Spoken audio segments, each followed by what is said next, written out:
अस्सलाम वालेकुम students of grade 9, welcome to online lecture. Students, हम लोगों ने चैप्टर नंबर 3 स्टार्ट किया हुआ है, बायोकेमिस्ट्री एंड बायोटेक्नोलॉजी। उसका आज हम नेक्स्ट टॉपिक पढ़ेंगे एंजाइम्स। चलिए इसकी रीडिंग स्टार्ट करते हैं। Enzymes are biological catalyst. Enzymes क्या होते हैं? बायोलॉजिकल कैटलिस्ट होते हैं। कैटलिस्ट क्या चीज़ है? कैटलिस्ट बोलते हैं किसी भी ऐसी चीज़ को जो किसी केमिकल रिएक्शन को स्पीड अप कर देती है, फास्ट कर देती है। यानी कैटलिस्ट की मौजूदगी में आपका जो केमिकल रिएक्शन है वो जल्दी हो जाता है, कम टाइम लगता है, कम एनर्जी यूटिलाइज होती है और आप कोई भी जो केमिकल रिएक्शन है वो इजीली कंप्लीट हो जाता है। तो अब ऐसे कैटलिस्ट जो जानदारों की बॉडी में पाए जाएंगे उनको फिर हम कैटलिस्ट नहीं बोलेंगे, उनके लिए वर्ड यूज़ किया जाता है एंजाइम्स। ठीक है, यानी एंजाइम्स और कैटलिस्ट, एंजाइम्स कैटलिस्ट ही हैं, यानी केमिकल रिएक्शन को फास्ट करेंगे। लेकिन कौन से केमिकल रिएक्शंस को ये फास्ट करेंगे, स्पीड अप करेंगे? जो जानदारों की बॉडी में हो रहे होंगे, यानी बायोकेमिकल जो रिएक्शंस होंगे। आगे डेफिनेशन देखिए कैटलिस्ट की। A catalyst is a substance which can change और speed up a chemical reaction. Catalyst क्या है? एक ऐसी चीज़ है जो विच कैन चेंज, जो कि चेंज कर सकती है किसी भी केमिकल रिएक्शन को और स्पीड अप, और उसकी जो है वो स्पीड को तेज़ कर सकती है। ठीक है, तो उसे हम कैटलिस्ट बोलते हैं। Enzymes catalyse the biochemical reactions and are protein in chemical structure. अब एंजाइम जो है वो सिर्फ और सिर्फ स्पेसिफिक हैं बायोकेमिकल रिएक्शंस के लिए। यानी अगर आप केमिस्ट्री के हवाले से पढ़ रहे होते हैं तो फिर आप उसमें वर्ड यूज़ करते हैं कैटलिस्ट। लेकिन जब आप जानदारों की बॉडी की बात करते हैं तो फिर आप कैटलिस्ट नहीं बोलते, आप क्या बोलते हैं? एंजाइम्स बोलते हैं। और अगर हम इनकी केमिकल नेचर देखें कि एंजाइम्स किस चीज़ से मिलके बने होते हैं, तो उसकी केमिकल नेचर क्या है? Protein. They are protein in nature, यानी वो प्रोटीन्स होती हैं enzymes. Enzymes speed up different catabolic and anabolic reactions. Enzymes क्या करते हैं? वही काम जो कैटलिस्ट करते हैं, स्पीड अप करते हैं कौन से केमिकल रिएक्शंस को? या तो वो कैटाबॉलिक होंगे, यानी कि जिसमें लार्जर मालिक्यूल्स ब्रेक डाउन हो रहे होंगे और स्मॉलर में डिवाइड हो रहे होंगे। ठीक है, या फिर एनाबॉलिक, या आप लोगों ने डिटेल से लास्ट टॉपिक में लेक्चर में कंप्लीट किया है एनाबॉलिक और कैटाबॉलिक रिएक्शन। तो एनाबॉलिक रिएक्शंस में क्या होता है कि आपके पास जो स्मॉल मॉलिक्यूल्स हैं वो मिलके एक लार्जर मॉलिक्यूल जो है वो सिंथेसाइज करते हैं। ठीक है, तो जो रिएक्शन भी चाहे वो कैटाबॉलिक है, एनाबॉलिक है, एंजाइम्स क्या करते हैं? उसको रिएक्शन को स्पीड अप कर देती हैं। यानी फॉर एग्जांपल अगर आपका कोई केमिकल रिएक्शन 3 दिन में कंप्लीट होना है तो एंजाइम्स की प्रेजेंस में क्या होता है कि आपका वो जो रिएक्शन है, बायोकेमिकल रिएक्शन है, वो 2 से 3 घंटे के अंदर कंप्लीट हो सकता है। Enzymes are required in very small amount. अब एंजाइम्स कितनी अमाउंट में चाहिए होंगे किसी भी रिएक्शन के लिए? बहुत ही थोड़ी अमाउंट में, very small amount. They are very specific in their reaction, और इसके अलावा वो बहुत ज़्यादा स्पेसिफिक भी होते हैं। स्पेसिफिक से क्या मुराद है? फॉर एग्जांपल अगर आपके पास कोई एक एंजाइम है, वो किसी एक केमिकल रिएक्शन को अगर कैटलाइज कर रहा है तो वो एंजाइम सिर्फ उसी रिएक्शन के लिए स्पेसिफिक है। फॉर एग्जाम्पल उन्होंने एग्जाम्पल दिया है, amylase acts on starch but not on protein और फैट्स। एक एग्जाम्पल आपके पास क्या है कि एक अमाइलेज जो है वो एज जो है वो निशानी होती है आमतौर पे एंजाइम्स के एंड में एज का वर्ड होता है। अब अमाइलेज एक एंजाइम है जो क्या करता है? स्टार्च को जो है वो उसकी डाइजेशन करता है, उसके ऊपर एक्ट करता है, जबकि प्रोटीन और फैट्स के लिए अमाइलेज एंजाइम को यूज़ नहीं किया जा सकता। तो इसको बोलते हैं स्पेसिफिक नेचर, यानी स्पेसिफिसिटी है एंजाइम्स की कि वो सिर्फ एक रिएक्शन के लिए स्पेसिफिक है। अगर अमाइलेज है तो सिर्फ और सिर्फ वो क्या करेगा? स्टार्च की ही डाइजेशन करेगा, उसके मेटाबॉलिज्म में हेल्प करेगा। जबकि प्रोटीन और फैट्स के लिए भी हम डिफरेंट जो है वो एंजाइम्स को यूज़ करेंगे। The substances on which the enzymes act are called substrate. अब एंजाइम जिस चीज़ के ऊपर काम कर रहा होता है, फॉर एग्जांपल इस केस में आपने पढ़ा अमाइलेज एंजाइम है, वो किस पे काम कर रहा है? स्टार्च पे। तो जो स्टार्च होगा वो उस केस में क्या कहलाएगा? सबस्ट्रेट। यानी एंजाइम्स जिस पे एक्ट कर रहे होते हैं, जिस पे केमिकल रिएक्शन को कैटलाइज कर रहे हैं या जो भी उसको कंप्लीट कर रहे होंगे, तो उस चीज़ को हम क्या बोलेंगे? Substrate. The specificity of an enzyme is, enzymes की जो स्पेसिफिसिटी है वो उसकी शेप की वजह से होती है। फॉर एग्जांपल इस बात को आप ऐसे समझेंगे कि जैसे आपके पास एक लॉक होता है और उसकी जो है वो एक खास शेप में जो की है वही उसमें लग सकती है। ठीक है, सारी चीज़ उसमें एडजस्ट नहीं होती। इसी तरह से एंजाइम्स का भी बाकायदा एक जो है वो स्ट्रक्चर ऐसा होता है जिस पे आके सबस्ट्रेट ने अटैच करना होता है, और वो शेप जो है उस पर सिर्फ वही सबस्ट्रेट आके अटैच करेगा जिसकी शेप उससे मिलती जुलती होगी। ठीक है, तो उसके अंदर जो स्पेसिफिसिटी पाई जा रही है वो किस वजह से है? उसकी शेप की वजह से। तो बेस्ट एग्जाम्पल इसके में है आपके पास लॉक एंड की। ठीक है, some enzymes need other compounds to complete catabolic reactions. अब कुछ एंजाइम्स ऐसे होते हैं जो अकेले काम नहीं कर सकते, उन्हें छोटा सा कोई केमिकल कंपाउंड या कोई आयन या कोई कंपाउंड चाहिए होता है जो उनको केमिकल रिएक्शन को कंप्लीट करता है। ठीक है, तो दीज आर कॉल्ड कोएंजाइम्स। फिर ऐसे एंजाइम्स क्या कहलाते हैं? Coenzymes. Coenzymes are non protein substances. अब जो कोएंजाइम्स हैं वो नॉन प्रोटीन भी हो सकते हैं। जैसे आपने पढ़ा कि एंजाइम्स क्या होते हैं? सिर्फ और सिर्फ प्रोटीन होते हैं। ठीक है, प्रोटीन से मिलके बने हुए होते हैं, लेकिन जब कभी उन्हें कोई ऐसा आयन चाहिए, कोई ऐसा कंपाउंड चाहिए, ऐसा एलिमेंट चाहिए अपने केमिकल रिएक्शन को कंप्लीट करने के लिए, तो जो चीज़ अटैच हो रही है वो ज़रूरी नहीं है कि आपके पास प्रोटीन हो, वो नॉन प्रोटीन भी हो सकती है। ठीक है, तो कोएंजाइम्स जो हैं वो नॉन प्रोटीन सब्सटेंसेज होते हैं आमतौर पर। उसके बाद आप देखिए role of enzymes in our daily life. अब एंजाइम्स का हमारी डेली लाइफ में क्या रोल है? Enzymes play an important role in our daily life. They are very useful in industry. इसको हम इंडस्ट्री में यूज़ करते हैं, ठीक है। Enzymes are use in the chemical and pharmaceutical industry. Chemical industry में इसका बहुत यूज़ है। फार्मास्यूटिकल इंडस्ट्रीज़ में जिसमें मेडिसिन वगैरह बनाई जाती हैं, ठीक है, उसमें यूज़ किया जाता है। They are use in the cheese production. इसके अलावा चीज़ की जो फार्मेशन है वो भी जो है वो एंजाइम्स की प्रेजेंस में होती है। Enzymes are commonly use in the food processing industry, और इसका ज़्यादातर जो यूज़ है वो फूड प्रोसेसिंग इंडस्ट्री में है। The enzymes papain is obtain from papaya and is used as a meat tenderiser. अब देखिए आप लोग इन्होंने एग्जांपल दी है कि पपाया, पपीता जो होता है उसके अंदर से एक एंजाइम निकलता है पापेन। वो जो पापेन एंजाइम है उसको हम यूज़ करते हैं मीट टेंडराइजर के तौर पे, यानी मीट को गलाने के लिए जो है वो एक इंग्रेडिएंट बनाया जाता है, तो वो हम लोग हासिल करते हैं पपाया से, और उसका नाम क्या है? पापेन, ठीक है। तो फूड इंडस्ट्री में सबसे ज़्यादा जो है वो एंजाइम्स का रोल है। स्टूडेंट्स, नेक्स्ट टॉपिक है आप लोग के पास ब्लड एंड इट्स फंक्शन। इसमें हम लोग देखेंगे कि ब्लड क्या होता है और वो क्या रोल प्ले करता है आपकी बॉडी में। Blood is the most important fluid of the human body. Human body का सबसे इंपॉर्टेंट जो फ्लूइड है वो क्या है? ब्लड है। क्या काम करता है ये? इंपॉर्टेंट क्यों है? It transports digested food and oxygen to the cells of all parts of the body.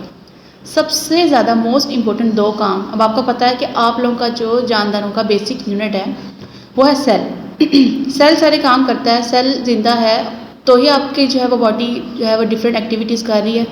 तो सेल को ज़िंदा रहने के लिए दो मोस्ट इंपॉर्टेंट चीज़ें जो चाहिए होती हैं वो होता है एक फूड और एक होता है ऑक्सीजन, ठीक है। तो ये दो चीज़ें मिलती रहती हैं तो सारा सेल जो है वो आपका अलाइव रहता है। तो ये जो दो मोस्ट इंपॉर्टेंट चीज़ें हैं इसको ट्रांसपोर्ट कौन कर रहा है? ब्लड। तो इसलिए उन्होंने फर्स्ट लाइन में लिखा है कि blood is the most important fluid of the body, कि जो भी डाइजेस्टेड फूड है, जो आपने खुराक खाई थी, अब आपके पास जो है वो डिफरेंट जो है वो फंक्शंस एक टाइम में एक्टिव होते हैं बॉडी में। फॉर एग्जांपल आपका जो है डाइजेस्टिव सिस्टम है उसने आपकी फूड को डाइजेस्ट किया, अब उसने जो है वो खून का हिस्सा बनना है ताकि वो उसे हर सेल तक पहुँचाए। तो वो जो डाइजेस्टेड फूड है वो आपके जो है वो ब्लड में शामिल होगा और हर सेल तक ब्लड उसको ट्रांसपोर्ट करेगा, ठीक है। इसके साथ साथ जो है वो ऑक्सीजन जो भी लंग्स के ज़रिए से आप लोगों ने इनहेल की है वो भी ब्लड में शामिल होगी, तो ब्लड उसको ट्रांसपोर्ट करेगा डिफरेंट सेल्स के अंदर, हर सेल के अंदर। It brings back the useless products of the metabolism into the kidneys and liver. इसके साथ साथ एक और इंपॉर्टेंट काम क्या करेगा कि जो यूजलेस प्रोडक्ट हैं, जिस चीज़ों की आपके जिस्म में ज़रूरत नहीं है, आपके लिए बेकार हैं, जो मेटाबॉलिज्म के नतीजे में बन गए हैं, उनको वो लेके जाएगा किडनी और लीवर के अंदर। लिवर में जाके या तो स्टोर हो जाएंगे, किडनी में जो है वो यूरिन की फॉर्म में जो है वो आपकी बॉडी से बाहर एलिमिनेट कर दिए जाएंगे। Blood is very complex fluid. अब इसकी अगर हम कंपोजिशन देखें कि ब्लड के अंदर होता क्या क्या, किन किन चीज़ों से मिलकर बना हुआ होता है, तो बहुत कम्प्लेक्स फ्लूइड है। यानी देखने में सिर्फ आपको लग रहा है कि ब्लड की जो है वो सेल्स हैं, लेकिन उसके अंदर कितना कुछ प्रेजेंट है ब्लड के अंदर वो हम देखते हैं। It consist of a liquid blood plasma in which blood cells are suspended. अब एक इसका लिक्विड पार्ट है जिसको हम प्लाज्मा बोलते हैं। प्लाज्मा के अंदर बहुत सारी चीज़ें होती हैं और उसके साथ साथ वो जो डिफरेंट आयंस हैं, सॉल्ट्स हैं, उसके अंदर हार्मोन्स हैं, उनके साथ उसके अंदर जो है वो ब्लड सेल्स होते हैं। 3 तरह के सेल्स उसके अंदर प्रेजेंट होते हैं। नंबर 1 आपके पास टाइप है रेड ब्लड सेल्स। इनको हम एरिथ्रोसाइट्स बोलते हैं, रेड ब्लड सेल्स को, ठीक है। इसके साथ साथ जो है वो आपकी बॉडी में है वाइट ब्लड सेल्स, ठीक है। वाइट ब्लड सेल्स को ल्यूकोसाइट्स बोला जाता है। फिर है प्लेटलेट्स। प्लेटलेट्स तीसरी टाइप के ब्लड सेल्स हैं। फ्लोट्स इन द प्लाज्मा, ये 3 तरह के ब्लड सेल्स हैं जो आपके ब्लड के जो प्लाज्मा वाला पार्ट है, जो लिक्विड वाला पार्ट है, उसके अंदर फ्लोट कर रहे होते हैं। The fluid part of the blood without blood cells is called plasma. अब प्लाज्मा हम किसको बोलते हैं? अगर आप अपने पूरे ब्लड में से तीनों टाइप के सेल्स निकाल दें तो बाकी जो पार्ट बचेगा उसको हम बोलते हैं plasma. If we remove the blood clotting protein from the plasma, अब हम प्लाज्मा में से ब्लड क्लॉटिंग प्रोटीन, उन्होंने यहाँ पे नाम लिखा फिब्रिनोजिन, उसको निकाल देते हैं तो रिमेनिंग जो फ्लूइड होगा आपके पास वो कहलाएगा सीरम, ठीक है। तो ये टर्म्स बड़ी कॉमन यूज़ होती हैं, प्लाज्मा, सीरम। तो आप लोगों को टेक्निकली पता होना चाहिए कि क्या जो है किस तरह से इसकी फॉर्मेशन है। तो आपका जो ब्लड है उसके अंदर प्लाज्मा भी है, ब्लड सेल्स भी हैं। अगर आप उसमें से ब्लड सेल्स को रिमूव कर देते हैं तो बाकी जो चीज़ बचती है वो प्लाज्मा होता है, ठीक है। और उस प्लाज्मा में से आपने ब्लड क्लॉटिंग प्रोटीन को भी निकाल दिया तो बाकी जो फ्लूइड बचा है वो आपके पास क्या है? Serum. The blood cells are helpful in transport of the gases. White blood cells control body immunity system and the blood platelets are helpful in the blood clotting. अच्छा, अब जो पहले टाइप के आपके पास रेड ब्लड सेल्स हैं वो हैं transport के लिए, ठीक है, गैसेस की ट्रांसपोर्ट करें, फूड की ट्रांसपोर्ट करें। जबकि वाइट ब्लड सेल्स जो हैं वो क्या करते हैं? बॉडी की इम्यूनिटी को, इम्यून सिस्टम को कंट्रोल करते हैं। इम्यून सिस्टम क्या होता है? आपका मुदाफ़ती निज़ाम होता है उसमें क्या होता है कि आपका फॉर एग्जांपल आपकी बॉडी का वो डिफेंस सिस्टम कहलाता है। जैसे एक मुल्क की आर्मी होती है जो मुल्क को डिफेंड करती है, इस तरह से आपकी बॉडी के अंदर वाइट ब्लड सेल्स होते हैं जो किसी भी फॉरेन पार्टिकल्स को, कोई अगर एंटीजन बॉडी में आ गया है, कोई बैक्टीरिया वायरस है, तो उसके साथ फाइट करते हैं, ठीक है। और जो प्लेटलेट्स हैं वो ब्लड क्लॉटिंग में हेल्प करते हैं, यानी खून को जमाने में मदद देते हैं। जब कभी आप लोगों को कोई कट वगैरह लग जाता है, इंजरी होती है, तो वो फ़ौरन से हील होना शुरू हो जाती है। तो उस हीलिंग में प्रोसेस में जो हेल्प कर रहा होता है वो कौन से ब्लड सेल्स होते हैं? प्लेटलेट्स। नेक्स्ट टाइम आपके पास ब्लड ग्रुप्स। ब्लड ग्रुप्स के बारे में भी आप लोगों ने सुन रखा होगा, ठीक है। अब हम इसे डिटेल से देखते हैं कि ब्लड ग्रुप्स जो हैं वो किस किस टाइप के होते हैं और किस तरह से हम किसी भी ग्रुप को जो है वो कोई नाम देते हैं। Human blood appear simply same but chemically people have different types of blood. उन्होंने कहा कि अगर आप वैसे ब्लड सब ह्यूमन बींग्स का देखते हैं तो आपको सेम लगता है, लेकिन अगर आप उसको केमिकली उसको स्टडी करते हैं तो उसके अंदर डिफरेंस पाया जाता है। हर एक का ब्लड जो है डिफरेंट होता है दूसरे पर्सन से। डिफरेंस क्यों पाया जाता है? This difference is based on the antigen present on the surface of the red blood sales. ये जो डिफरेंस है ये होता है एंटीजन की वजह से। एंटीजन को आप इस तरह से डिफाइन कर सकते हो कि कोई भी फॉरेन पार्टिकल जो आपकी बॉडी में आता है और आपकी बॉडी में इम्यूनिटी को इंड्यूस करवा देता है, यानी जिसकी वजह से आपका जो मुदाफ़ती निज़ाम है वो एक्टिव हो जाता है, उसको हम एंटीजन बोलते हैं। उसके नतीजे में होता क्या है कि फॉर एग्जांपल कोई फॉरेन पार्टिकल आया आपकी बॉडी के लिए, वो नई चीज़ थी, उसने फ़ौरन से उसके नतीजे में एंटीबॉडीज़ बनाना शुरू कर देनी होती हैं। एंटीबॉडीज़ आप समझ लें आपकी बॉडी की जो है आर्मी है, जो एंटीजेंस के साथ जो है वो फाइट करती है, ठीक है। तो एंटीजेंस जो है वो फॉरेन पार्टिकल है जो बॉडी में आपके आते हैं और इम्यूनिटी को जो है वो स्टार्ट करवा देते हैं। Human blood is divided into A B and O groups on the basis of antigens and antibodies and is called the ABO system of the blood. अब जो इंसानों का जो ब्लड है उसको हमने 4 तरह के ग्रुप्स में डिवाइड किया है। एक ग्रुप होता है ए ब्लड ग्रुप, एक बी होता है, कुछ पर्सनस में जो है वो ए बी पाया जाता है, कुछ का ग्रुप होता है ओ।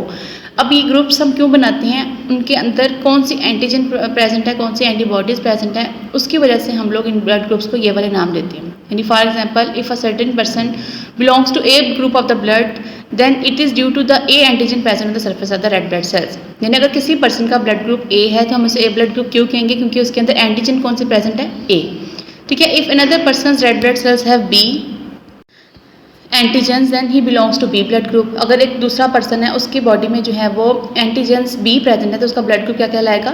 बी कहलाएगा। टाइप ए बी इंडिविजुअल्स है both A and B antigen, जबकि ए बी जो इंडिविजुअल्स हैं उनके अंदर जिसका ब्लड ग्रुप एक भी होगा उसके अंदर ए बी एंटीजन प्रेजेंट होगा और बी भी प्रेजेंट होगा, ठीक है। इस वजह से उसका नाम ए बी ब्लड ग्रुप होगा। जबकि टाइप ओ जो इंडिविजुअल्स हैं are known as universal donor. उन्हें यूनिवर्सल डोनर कहा जाता है कि वो हर किसी को ब्लड दे सकते हैं। क्यों? क्योंकि their blood cells carry neither A nor be antigens, यानी उनके अंदर ना तो एंटीजन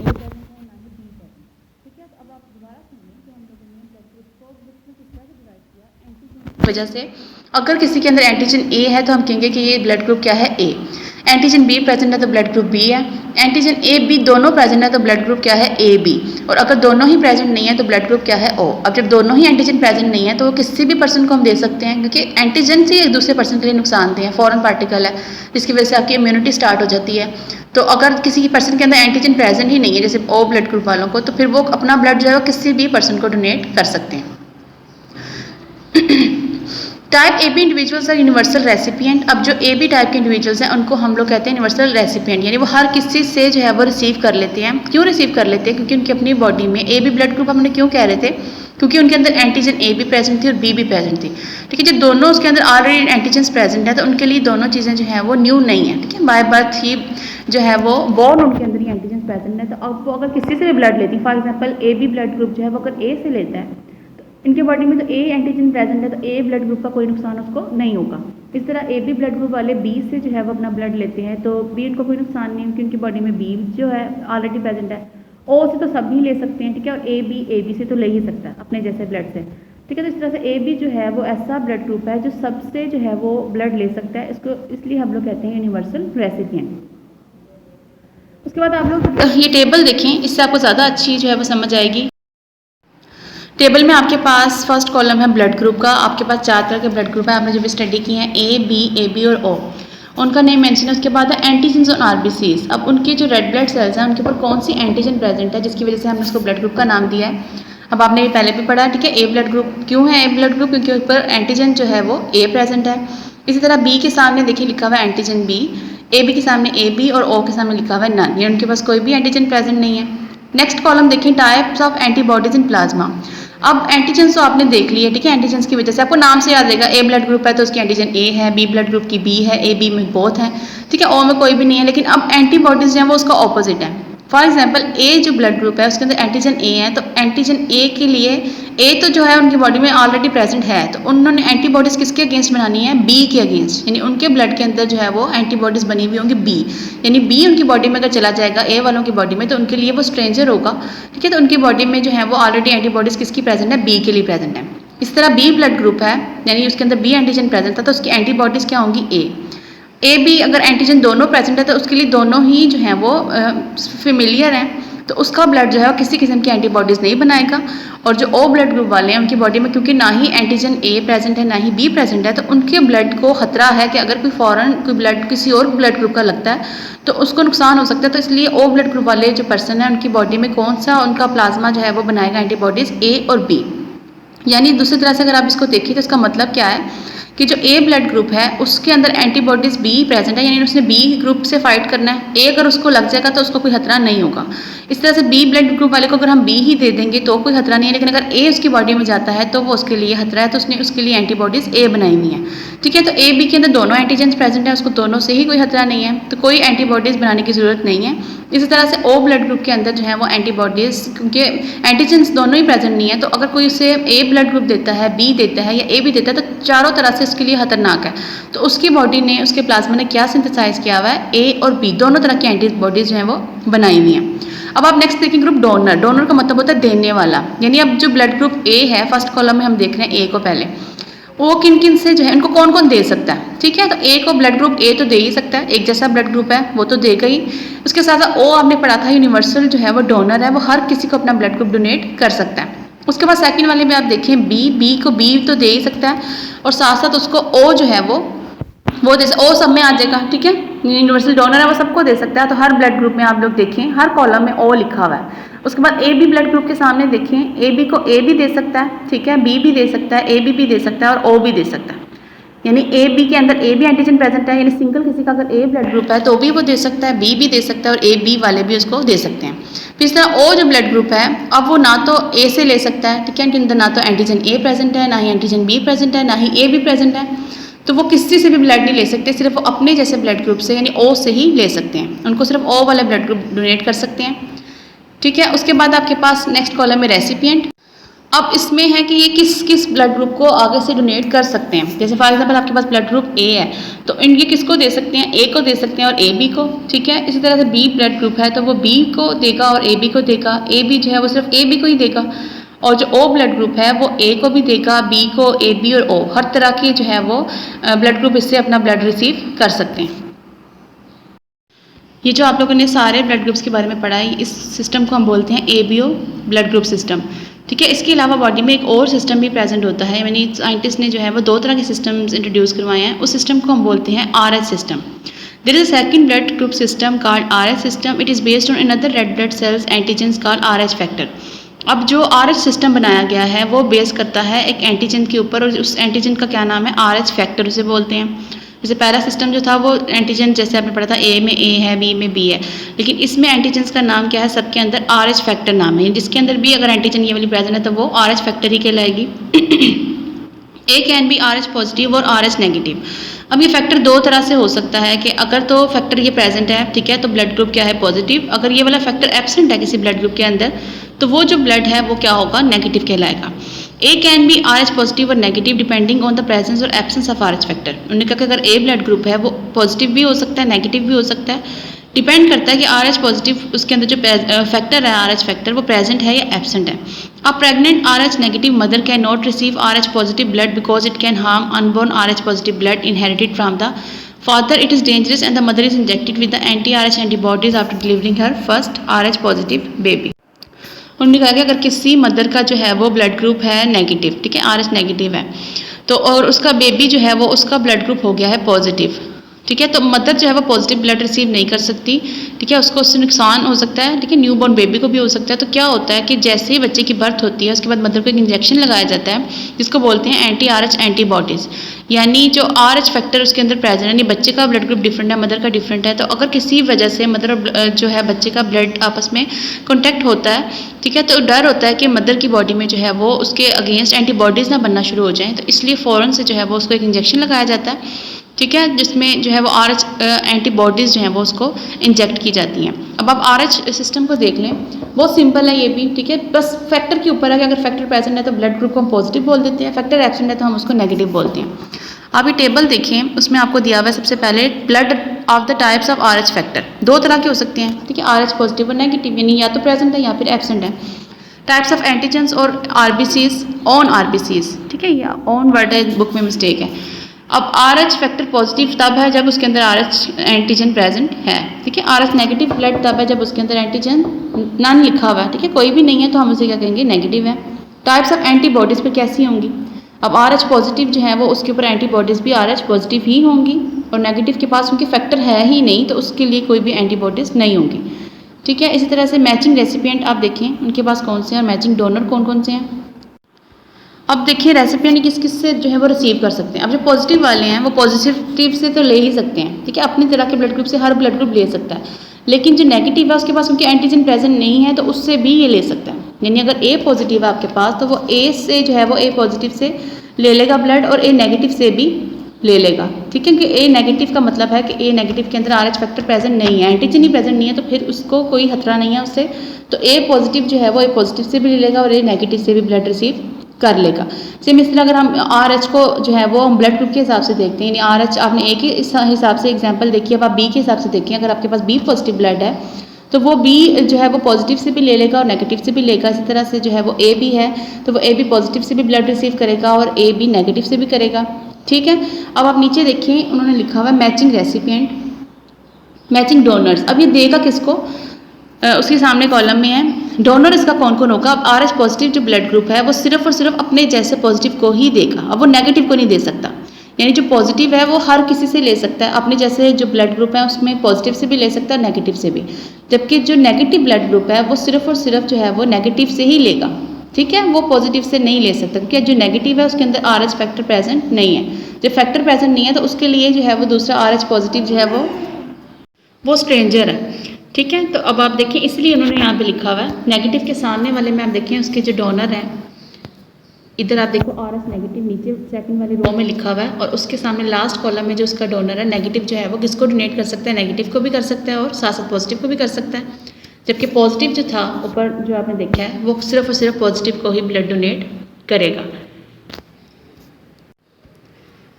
ठीक है। तो इस तरह अगर हम O ब्लड ग्रुप की बात करते हैं जो कि यूनिवर्सल डोनर है, हर किसी को दे सकता है लेकिन वो ले सिर्फ O से सकता है, तो अब अगर हम O को पॉजिटिव और नेगेटिव के हिसाब से RH सिस्टम के हिसाब से स्टडी करते हैं तो आप देखिए O ब्लड ग्रुप जो पॉजिटिव है वो पॉजिटिव से तो लेगा और नेगेटिव से भी ले लेगा, ठीक है, नेगेटिव से कोई खतरा नहीं है क्योंकि उसके अंदर एंटीजन एब्सेंट है, लेकिन जो O नेगेटिव है अब वो सिर्फ और सिर्फ O नेगेटिव से ही ले सकता है।